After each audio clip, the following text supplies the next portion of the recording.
What are we truly losing?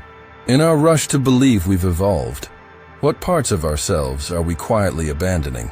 Even surrounded by comfort, why does an eerie silence echo within us? Was the shiny future we were promised nothing more than a mirage? Modern society hums like a well-oiled machine, but to what end? Zygmunt Bauman, with his piercing sociological insight, poses this question. We live in an age of abundance, encircled by endless possibilities. The world fits in our palms, yet we're growing estranged from our own essence. Byung-Chul Han dissects the dying gasp of modernity with surgical precision, observing, the performance society breeds depressed individuals and perpetual failures. It's not hard to see why. We've been taught to run endlessly, but no one showed us how to pause. They urged us to search, yet forgot to explain what finding truly means. You might feel it too, that subtle unease creeping in during quiet moments like lazy Sundays, a frozen reflection in a phone screen, or the nagging sense that something's missing even when everything seems fine. This is the grand disillusionment of our era. It was a promise sold to us, now cracking at the seams. But what if this disappointment is actually an invitation? A call to peer beyond the glossy facade? From childhood, we've been told the world is improving. We have more than our parents did, and our children will have even more. The notion of progress has seeped into our veins like a godless religion, silent but absolute. We eat better, live longer, access knowledge instantly. Our comforts multiply, our freedoms expand. Yet we're exhausted, fragmented, and adrift. This is progress's cruel paradox. It promised fulfillment but delivered only acceleration. It vowed satisfaction, yet offered mere stimulation. With every advancement, something vital slipped away. The slow passage of time, unhurried conversations, the essential gaps between thoughts. Byung-Chul Han warns us, excessive positivity and constant arousal stifle deep contemplation. Today, everything is permitted, but freedom has morphed into a compulsion to perform. The more we're told we're free, the more we're expected to achieve, display, and prove ourselves. Zygmunt Bauman calls this liquid modernity, nothing built to last. Jobs, loves, ideas, all slip through our fingers like wet sand. It's a dehumanized progress, a conveyor belt spinning endlessly without direction. Perhaps our time's greatest lie is mistaking evolution for accumulation of possessions, successes, followers, content, experiences. But what about the unaccumulable? Silence, presence, simplicity. We live overflowing lives, but overflowing with what? The harsh truth, we've confused growth with distraction. In this frantic pace, we're drifting from something technology can never restore, our intimate connection to ourselves. At stake isn't just a lifestyle, it's the very meaning of existence. We've never been so connected, yet so profoundly alone. Surrounded by notifications, texts, short clips, and emojis, but when the screen dims, the day ends and the noise fades. The silence whispers a truth. Most of these links don't touch, transform, or endure. Byung-Chul Han describes it with brutal clarity. Digital communication erases the other. The person across from us loses their mystery, their vitality, becoming a mere echo of our desires. We listen not to understand, but to respond, quickly, relentlessly. Technology was supposed to bring us closer, but it only approximates proximity through images, curated profiles, edited lives, representations no one truly inhabits. Physically nearer, perhaps, but emotionally farther than ever. According to Bauman, the fragility of modern relationships isn't accidental, it's engineered. Brittle, lightweight ties suit a consumer society perfectly, as deep bonds are its archenemy. True commitment fosters emotional stability, and a stable person doesn't consume endlessly. Someone rooted in solid relationships doesn't chase validation or hearts on a screen. This seeps into daily life. How many conversations get interrupted by a ping?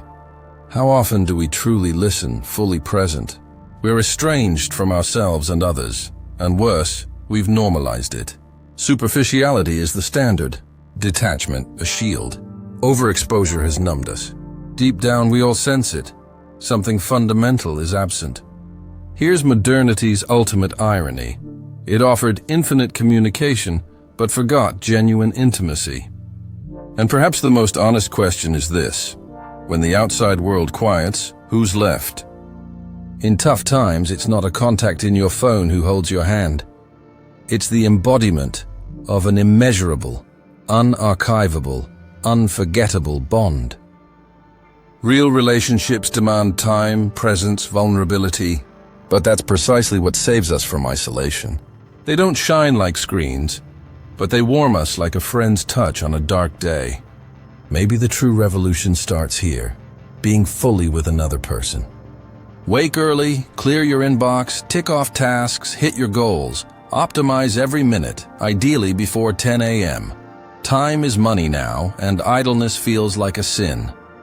Rest breeds guilt. Pausing equals waste. Leisure is a luxury. Productivity the supreme virtue. But lurking behind this is society's most refined oppression.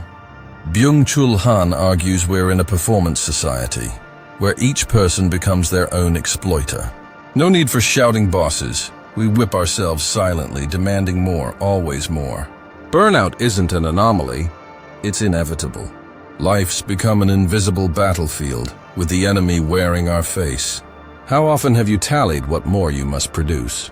Compared yourself to someone more successful, energetic, adequate? Bauman cautions, today's success model is a treadmill. Run, or fall behind. It's an endless race with no finish line. Only exhaustion and that familiar whisper, I'm never enough. Work once created meaning. Now it's emotional survival. We labor not just for pay, but to prove we exist, to earn rest, love, respect. But what if it's all a trap? What if we're conflating productivity with purpose, measuring our souls in spreadsheets? The system taught us, we exist only if useful. A life's worth is its output. But the bitter reality, it was designed to keep us working, not fulfilled. Idle gears get discarded. The slow are deemed weak. So we're depleted because true rest requires courage, and finding that courage isn't easy. It's declaring, I'm not a machine today. I simply am. Perhaps freedom begins there, when we stop gauging ourselves by output. When we realize the most valuable time isn't efficient but transformative. The lingering question, for a success that never fully embraces us, how many pieces of ourselves do we sacrifice?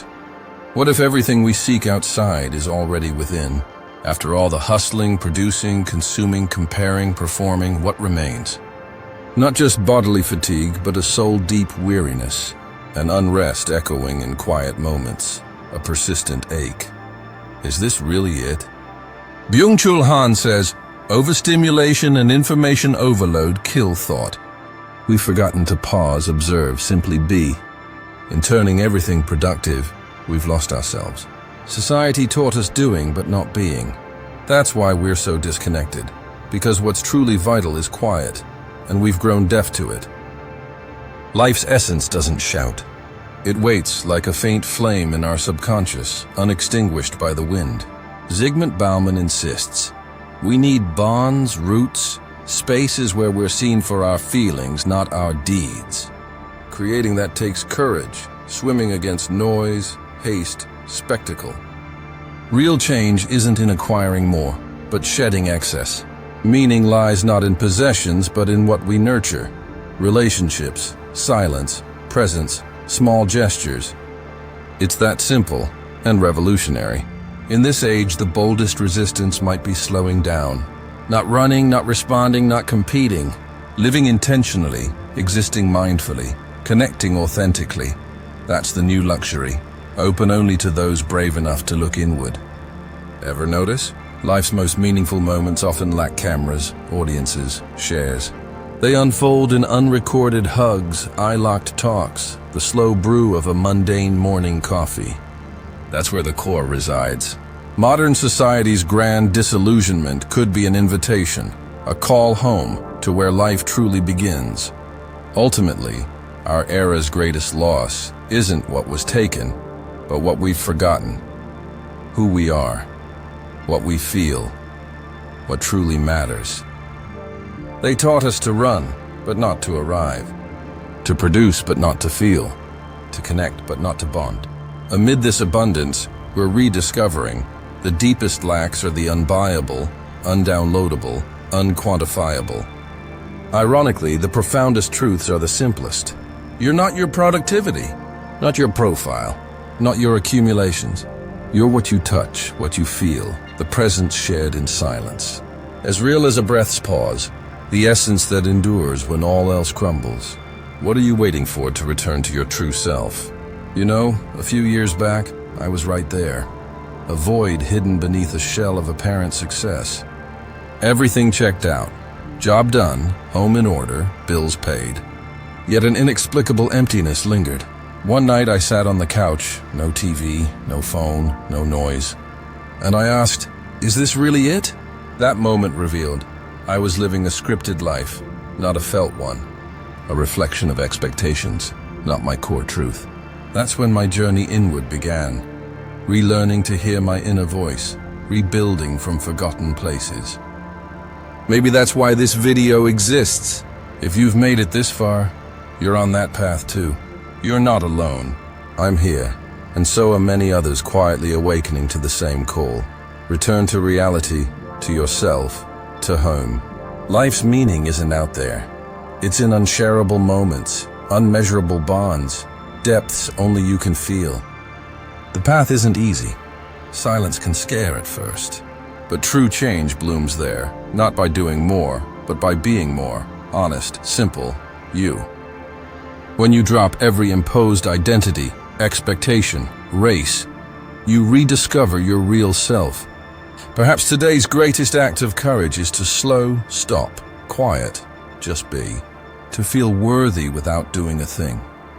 Because the most meaningful moments aren't shared, they're lived far from cameras, crowds, algorithms. In a coffee's aroma, a friend's gaze, an uncaptured embrace. That's where truth lies. Modern disillusionment might be a whisper, urging us beyond flashy promises to our essence. Live not by what you own, but what you feel. Remember, everything taught to you was just one version. Now craft your own story. Your presence, your depth, your silence, they're enough. So what are you waiting for to step back into real life?